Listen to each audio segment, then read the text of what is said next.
Welcome back to Code, guys. Wolf and Torch here. This is the last day of the round of 16, well, second day as well. After this, we will move on to the round of 8. All players from there will be making it to the up and down matches to try to get to Code S, which is what these guys are really fighting for. And, you know, the Code Day is not really about the prize money. There is some prize money. First place, of course, gets to pick the group, and the second place it's actually changed now. So the first place gets immediately into Code S. Oh, yeah, that's right. It's a lot more important this season than it has been in the past seasons. We realized that maybe Code A wasn't as valuable after you get to the round of 8 in the previous format, so we're trying to improve that for you guys and for the players as well. Yeah, I really like that because that was actually a big complaint I had because, you know, once you get into the up and down matches, if you're a top player and you feel really comfortable in the up and downs, picking your group isn't that big of a deal. I mean, it's a good deal, but you're like, how motivated am I really about this? Now it's like, oh, I want to get first because there's money there, you know. So the second still get to pick? Second, so the group formats for the up and down there's actually 3 groups of 5 people now. So 8 drop down from Code S, 7 come up from Code A. It's the top 8 except for the first player. And they will get, I believe it's randomly drawn into those 3 groups. And then it's full league, and then the top 2 from each group make it into Code S. Okay. So there's no inherent advantage to getting second place. You just want to win. Well, the closer you get to the first place, the closer you get to Code S. So it's a good tournament right there. Here's the first player for the third set going on here today. It is going to be Happy versus YugiOh. Happy, a Terran player from the IM team, an incredible miracle. He did beat Hyperdub 2-0 in the his first match, which is really, really good. Yeah, he played quite well in those matches as well. Yeah, Hyperdub, he played a TBT. He is going to be playing Slayer's YugiOh, who is a Zerg player, so a little bit different matchup going on here. And there is YugiOh, looking a little tired. Probably playing a little too many card games going on. Dude, the funny thing is, in Korea, I've actually found several YugiOh cards around. Yeah, I don't know where they come from. I don't know where they come from either. They're in Korean, though. I mean, I can't use them. I was thinking about picking all of them up and then forming a deck eventually. Getting back out my old Yu-Gi-Oh style. I used to play, actually, Yu-Gi-Oh competitively. I have never seen it played, I'm sorry. Well, it's actually really simple. I played it in like 6th and 7th grade. I played competitively. There was so many nerds on the internet being like, Wolf is so lame, he played you. No, I'll admit to you guys, I actually played competitively. I was really good. I mean, like when I look back at it now, I'm like, what does really good at Yu-Gi-Oh actually mean? It means you had good cards because there's not a lot of skill involved, but I won some tournaments, I won some money, so that's how I define being really good. So, YugiOh is also really good at the StarCraft 2, which is the game that we're playing here today. A little bit more exciting and a little bit more competitive than Yu-Gi-Oh, much better game than Yu-Gi-Oh. Sorry, Yu-Gi-Oh fans. StarCraft 2 is a little bit better. Sorry, those maps did get dropped off your screen. It is going to be Dual Sight first, then we're going to move into Crevasse, and then the last map, if we do need it, is going to be Metalopolis. Yep.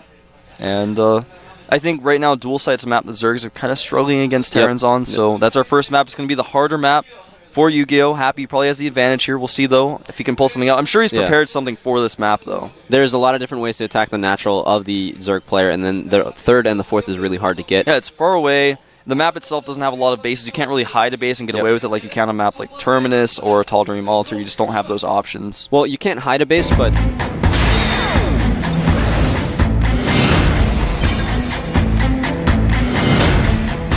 that game just couldn't wait. We just jumped right into it. All right, down here hear what I had to say. At the left side of Dual Sight, the player on the team, IM. Some might say he's glad or joyful or cheerful. Or just mildly amused. Others might say... I am happy. I love that. Yeah, mildly amused. That's the name we were using before for him. It's quite fitting, actually. He's never actually smiling. Now down here, on the right side, member of the team Slayers likes the card game that is called Slayer's YugiOh. I love that. You activated his trap card. Is that what Ham means? I'm sorry. He's holding up that one card that said Ham. Oh, I didn't see what it said. I have no idea. Sorry about that. Just trying to learn my Hangul. Yeah. The Korean language is actually... the language is extremely difficult, but the alphabet is extremely easy. I actually recommend it to try to learn it. There's someone on Team Liquid who did a blog about learning Hangul. I don't remember his ID, but maybe look that up. Type in Hangul, H-A-N-G-U-L on TL. Try to find that, because it's very simple. If you practice it and you learn it, you can read every character after you learned it, you know, about 45 minutes to an hour. Once you memorize those characters, if you start trying to use it, you'll learn it very quickly. And then the cool thing is when you read Hangul, if you have Korean friends that live near you or you have Korean shops, a lot of the stuff that's written in Hangul is actually English words just in Hangul. And if you read it, you're like, oh, That just says cookies. I can read that. Or even like gomtv.com, the Korean side of the gomtv.net, you can get a lot of other information on that site if you can read Hangul. And while we say characters, Hangul is actually an alphabet. It's a lot simpler than English, or the Roman alphabet, actually. There's less characters. That's why, there's no, for example, V character. That's why bonbons and bonbon is a little weird. There's no V. That's why you say... there's a few sounds that don't exist. But anyway, we do have a drone coming up here for this wall. He's going to try to scout in, but the second supply depot is finished in time. Not going to get any vision going on here. What YugiOh was looking to see is if there were those refineries going up, 1, 2, or 0, can really be a tell of what the Terran player is going to be going for.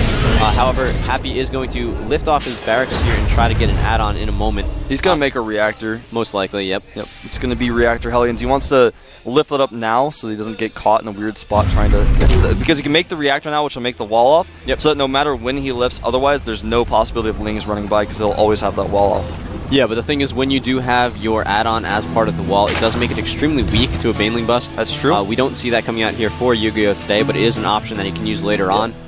Do some sort of counterattack, just bring in a few Banelings to be able to take down the add-on or the supply depots, and you can run in a lot of Zerglings to do a lot of damage later in the game. The reactor itself does not have a lot of hit points. It only has 400, the same as the supply depot. Little aggression here by Happy. So, like you were saying, it can fall. And then if roaches come in, if you lose that reactor in general, it kind of messes up the build. It's completely exposed. And in this build, you only have those Marines down there in the middle. But if some Zerglings that come to attack it right now, it could get pretty bad. We actually have the Roach Warren being built at the expansion of YugiOh. What this does is it allows him to create a little bit more of a wall at his natural, so he can defend a little bit better against those Speedlings, or those Speed Hellions that are going to be coming in a moment. Yep. So you imagine if there were like 4 Zerglings right there, that reactor may have fallen. Well, I don't know. We would have had to repair it at the very least. Yeah, that's true. Now the Hellions do come out, the Marines out as well. SCV trying to get a little scouting. He did, I believe, see the Roach Warren. I'll check that. No, he did not actually. Just barely didn't see the Roach Warren. He did not see the Roach Warren, but the thing is that YugiOh, when he pumped those Zerglings up, he didn't see anything on the top of the ramp. However, the Overlord he does send and gets the scout, but we'll talk about that in a little bit. The Hellions are going to move in here, try to take down some creep tumors, prevent that creep spread from YugiOh. It can really help later on in the game when there's not that creep there for the Zerg player. You have a lot more mobility as the Terran player. Yep, that's very true. So as I was saying before, the Zergling was trying to peek up when he was attacking that reactor, just try to see what tech that Happy was going for. He didn't see it with the Zergling, but he was able to peek in with an Overlord and see that second command center.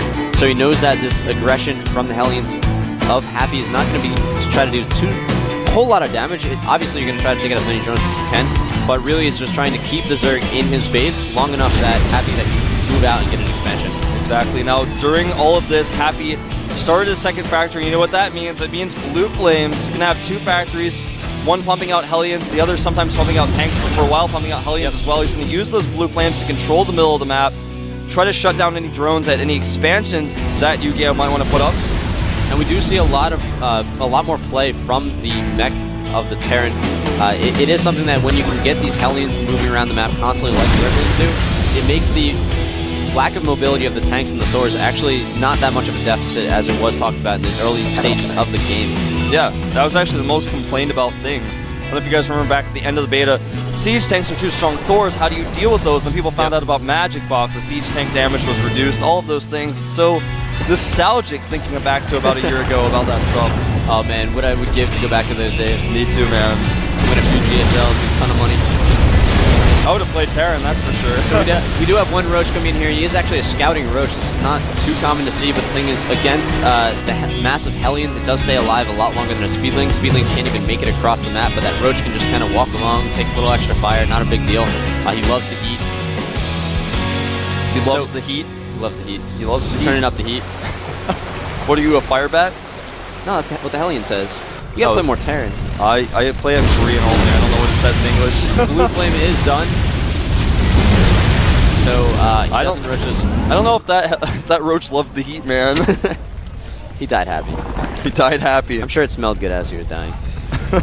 So we do have a medevac picking up 4 Hellions moving in here. He's going to be able to split some of those Hellions into the main and send the other medevac in the back. It's really nice to see this really aggressive Hellion use. You don't really need to get a whole lot to make these Hellions worth it. Just the scouting information you get is great, but he is able to take down a lot of drones as well. and lift up and move away. That's a beautiful drop for Happy. He kept those drones away from mining for a little while in addition to roasting a bunch of them, in addition to getting scouting. It was really, really efficient for him to do. Yeah, he's not done yet. Here he comes, attacking these drones again. Oh, not the best, but not the worst either. God, those drones are so lined up. I thought he was going to kill all of them. He is looking to lose this medevac, but he does drop the Hellions to try to get a little bit more kills. He's going to just try to roast some Lings, but not doing the best job of it.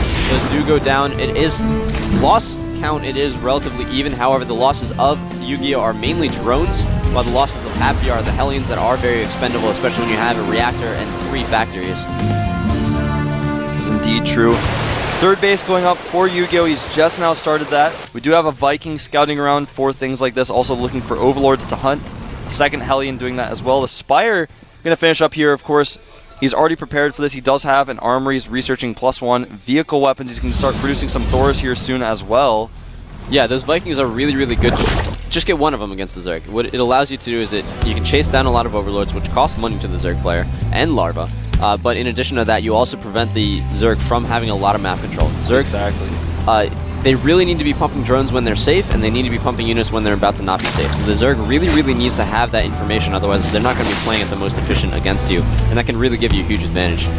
We do see the original medevac of Happy actually making it out with very low health. He is going to be able to get it all the way home and repair it to be able to come back in later. The repair feature of the Terran players, or of the Terran race, is really underestimated. Oh, and the Viking does go down to those Mutalisks. Didn't do any damage, but it did give him the exact timing of when those Mutalisks are going to be coming, so he is going to be able to get those Thors out and defend against it. However, we do have the Overseer coming. He doesn't have enough energy for Contaminate yet to defend to prevent this Thor from coming out, so he is actually going to send his Mutalisk home. Yep, and in general, right now, when you see this many Thors at this timing, you can try to be aggressive with your Mutas, but you just can't do a whole lot. But oftentimes you see players switch over to Roaches. Yep. You do see Roach speed being researched right now, but he is still getting that +1 weapons for his Mutas, so I think he's going to use these Roaches to buy himself enough time to secure that third base, get it really up and running. Then he's going to switch back over to Mutas. Speaking of Mutas, tries to take out those Hellions. Yeah, these Mutas are just poking in like you're saying. They're not going to do a whole lot of damage. One of them goes down, not too crucial at that stage of the game. It's not what YugiOh wants. But the real power of these Mutalisks is just trying to force the tech pattern of Happy. He wants to make sure that those Thors get out instead of a ton of tanks. Kind of like how when he... Oh, and the Overseer does go down here. He gets a little bit extra scouting, not anything serious. But as I was saying, you want to force the Thors to come out because you prevent the tank and Hellion numbers from happening. When you have Thors as a Terran player, it's very, very hard to push out until you have those upgrades and a lot of units to be able to push out and defend at the same time. That's true. Roach fighting against a Hellion. Hellion also has a goat on its side, but I don't think that goat is helping much in the fight, and he does go down. I saw that goat earlier, and I looked at it and gave you this look like, is that a goat? And then you just looked at me and you were like, that is a goat. And then it ended up being on screen, so I wanted to talk about it so badly, and it just came on camera. It's a famous goat now. Yep, and those little goats, they do help with moral support, but they don't actually help in the fight. I think I'm gonna call them esports goats. Yeah, not quite like Panda Bear Guy. Can't kill him. Nope, can't lose the game. The esports goats. You can't kill esports. You can't kill the esports goat. Really nice maneuver here by Happy. He is positioning a siege line so that he can defend both his natural and his third. The wall of buildings that he has at that first choke of his natural is really going to force any sort of Zerglings or Roaches to come in through where those siege tanks are.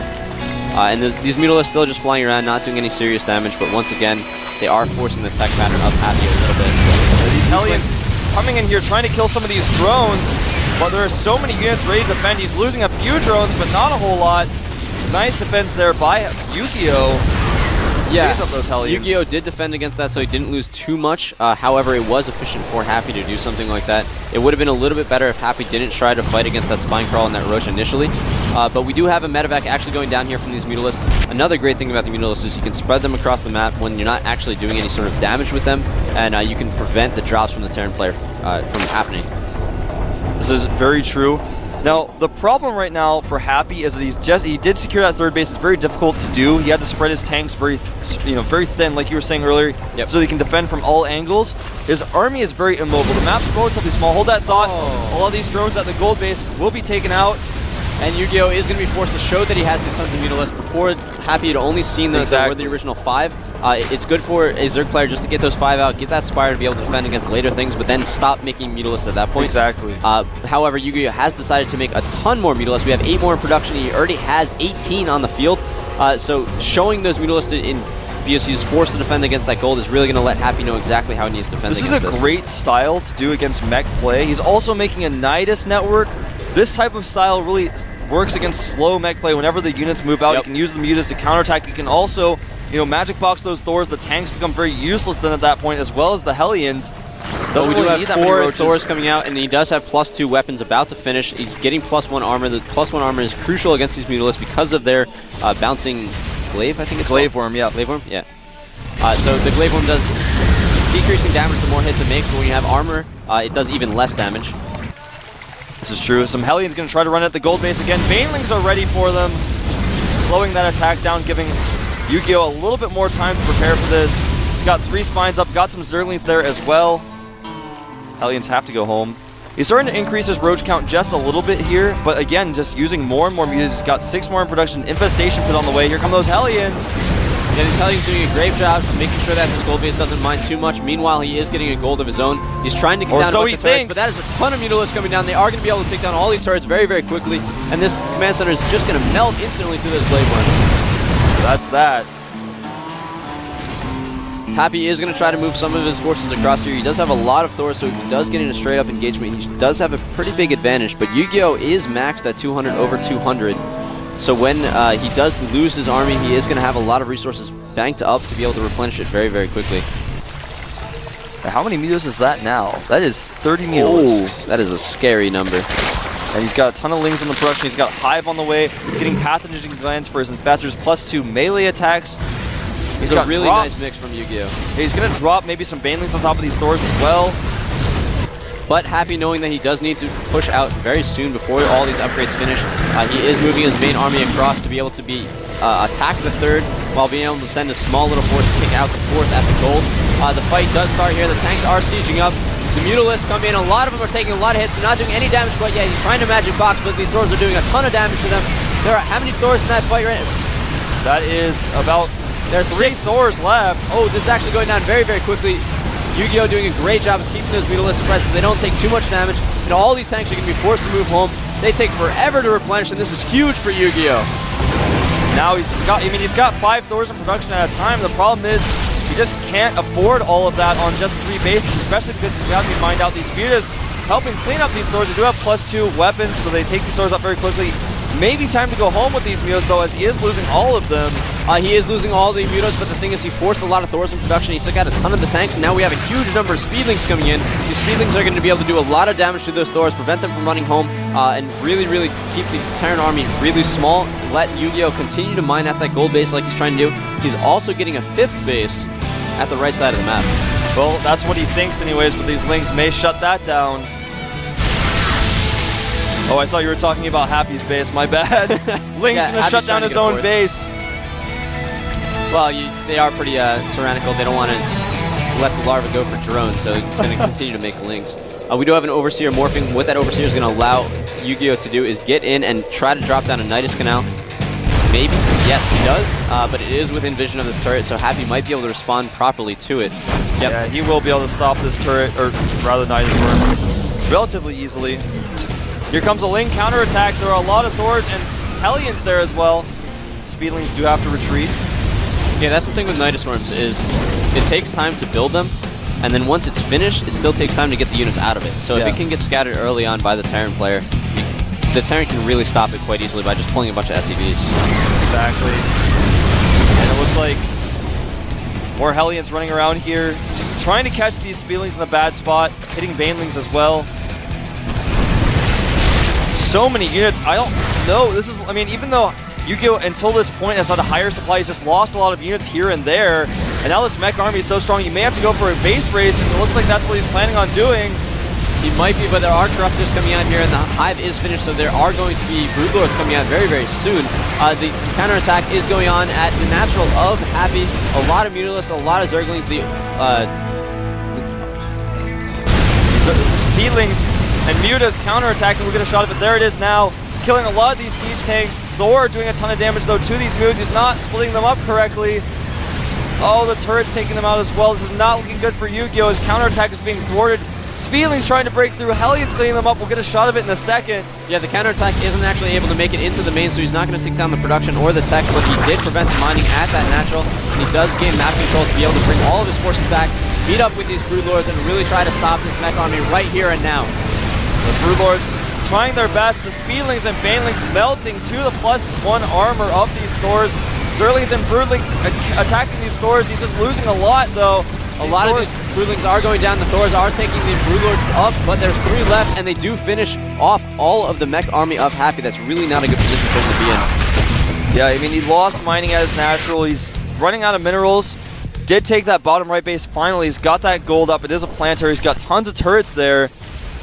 Yeah, but the issue with those turrets is they can't outrange the Broodlords. Exactly. So getting those crucial Broodlords out was the best thing that could happen to YugiOh. I wasn't sure if he was going to have them up in time. Basically, this game may have been decided by those Broodlords, but here comes some Speedlings. Yeah, now that Happy knows those Broodlords came out, they actually did come out a little bit early. He wasn't quite prepared yet, but he is starting to get Vikings out of a reactive starport, and he is getting a second starport up. If he can hold on just a little bit longer, he can counter those Broodlords quite easily. This is true. But these Broodlords are moving in very, very slowly to that gold base. Yep, there they go now. At the bottom right, the Broodlords are attacking the base. Vikings are out, though. And it looks like that Broodlord does fall. He moved forward a little too quickly with those Broodlords, a little too preemptively. Now he's losing a lot of these. That's not good. Those are very expensive. It's very hard to replenish those. Not only are they expensive to replenish, but now that Happy has the counter out, it's going to be hard to get more of them later on and have them do any sort of serious damage. We have a nice mech army for Happy taking out the 5th base of YugiOh. Meanwhile, the Hellions are continuing to keep that gold from mining any sort of serious amount. He's just continuing to pressure over here at the natural. We do have a lot of air units coming out for YugiOh. He's going to try to diminish the Viking numbers from Happy. If he can keep those down low, he can go back to building Broodlords. The problem is with Thors and Vikings against Mutas, if you try to magic box the Thor all the way on the way there, the Vikings are doing damage to your Mutas, and then eventually you get taken out. He's trying to break up here into the natural, wants to kill those depots, but unfortunately there's too much. Vikings taking out these Corruptors very quickly, but he does have +2 weapons on those Mutas as well as the Corruptors. Oh no, these drones in a bad spot. The Zerlings barely saved them. Lucky. Barely survived there. So there are a lot of Vikings here. They do meet up with the Thors. The Thors have the long range and are able to zone out the other air units, while the Vikings are the ones that really do the DPS. Right now, supply-wise, Happy at 135 to 107 of YugiOh. He keeps shutting down those bases. YugiOh just does not have the resources to keep making them. Happy has 1,000 minerals in the bank, and YugiOh just kind of struggling to make hatcheries, because if he makes a few less units just to make the hatchery, he'll end up dying. Yeah, we did have a really nice counterattack coming here from YugiOh. He's sending those Zerglings to try to keep the 3rd base of Happy down. He's making sure that the 2nd isn't mining. So Happy's really only on 1 base, but YugiOh is on the same, and Happy is moving into the gold base to completely wipe it out. There's a really strong mech force from the Terran player. Yeah, a lot of these drones being taken out. He doesn't end up chasing them, just decides to target down the hatchery instead. This counterattack has stopped mining, but the orbital lives. That's very important. This is really interesting. Both players had a huge economic boom, but now we're actually dropping down to YugiOh only mining at 20 minerals per minute right now. He has no serious mining bases. That's all purely long distance mining as well, exactly. Yeah. It looked very bleak for Happy for a little while, but he did defend his main, which is the critical amount, because he did still have the production. He was able to get those Vikings out and counter the Broodlords. And now that of course he can move his orbitals around, so that's what he's doing. And here's one Broodlord doing a lot of damage, killing as many of these SCVs as he can, very slowly. But Vikings are coming to clean that up. I think Happy's in a really good spot from here, killing a lot of these drones. We'll get a shot of it. Hellions killing all of the drones of YugiOh as they long distance mine here. And he's trying to move those spine crawlers over to defend, but some of them get scared and run away. The last one does not get scared, decides he's going to go in, but he does get killed by Blue Flame. The rest of the units of YugiOh are going to try to go for one last counterattack here. If he can succeed in taking down the production buildings, he can slowly defend against his mech army, keep it back home defending, and then he can slowly build up an army of his own. This is true. Speedlings for YugiOh going everywhere. He's trying to find units, trying to find reinforcements so that he can pick off with those Speedlings, because he can't engage the main army with them. That is very true. It is hard to engage a mech army straight on. you really need to have the exact unit composition to be able to fight it. Happy, or rather YugiOh, just literally does not have enough money to make another hatchery. He's trying to long distance mine up to 300. He's at 241. As soon as he does, he'll make a hatchery. But during all of this, Happy has mining. He's got 7 times the income. He's got production. He's making more units. Yep. He's ahead 70 supply. It's looking really, really good for Happy. It's going to be difficult for YugiOh to come in, but he is going to try to pick off these units here and there. That's exactly what he needs to be doing. He's just got to do it a little bit more. This is looking pretty rough. He's going to lose the hatchery that he's making, the only hatchery he almost had. That's it. He doesn't have enough money for, actually he just barely has enough money for another hatchery, but where is he going to make it? Everywhere is completely under attack all the time by Happy. And I think Happy feeling very comfortable. He is going to go in here for the final push. While YugiOh is trying to distract him, Happy does have a planetary fortress and he does have a bunch of turrets, so he is relatively safe at his mining base. The other ones don't really matter, and he is going to move in here for the final push. Just finish it here and now. Look at those drones. As you can see, they're all stacked up there. If they get caught by Hellions, it's going to be lights out. Yeah, it's a really nice combination by Happy. Look, I mean, you guys probably saw a second ago. Look at all that larva. He just can't spend. He just can't make anything. Yeah, that is actually pretty indicative of what's going on in this game right now. And, you know, Speedlings, Mutas trying to find their way over here. He's attacking from so many different angles, but the mech army is just so strong. Banelings rolling in, but they do have... Oh, very nice position on the Banelings, but they only soften up the Thors. They don't kill any, and YugiOh GG's. Pretty close game, I have to say. Yeah, it looked like YugiOh was pretty far ahead after he fought that one mech army that was moving across. He took out a ton of siege tanks. He got the Broodlords out quickly, but the thing is he didn't quite have enough Broodlords to go for the kill. He could only be a little bit of harassing with it, and that time that Happy was given was enough for him to get out the Vikings to be able to counter the Broodlords came out at a weird timing. I think it was maybe a little too soon. Yeah. It was really funky because I thought the Broodlords kind of earned him that right to hold off the attack, but on the same note, he made too many Broodlords and then went to attack the planetary with like all of his Broodlords and didn't have any support for them, so the Vikings just killed them. 2 Vikings kill like 5 Broodlords pretty quickly. It's a good trade for the Terran player. It's a good trade for the Terran player. You know, YugiOh, I thought he would have a little bit more experience with that since he's played the YugiOh trading card game. But, you know, he didn't trade very cost efficiently. Speaking of trading cost ineffectively, he spent a lot of mutas on those Thors. You remember that one time when he had like 35 to 40 mutas?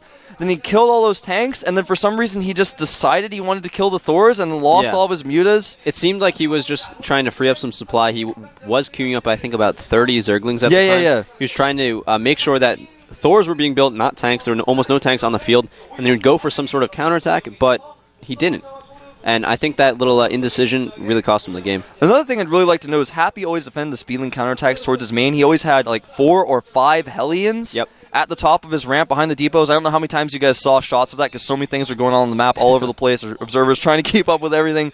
But there would always be like 40 Lings trying to come into his main to hit those production facilities, and always, always, always, there were Hellions there to block it. There was always one Thor just in case the Mutas came. There were turrets. There was a turret ring around the entire base, not only to stop the Overseers from coming in for the Nidus, but he just had vision of his entire base. All of his production facilities were there. Great job by Happy holding off all of those counterattacks, even with an immobile army. Yeah, those Hellions are really underestimated. As you were saying, they do a great job of preventing against Zergling counterattacks, but they were also constantly attacking the gold.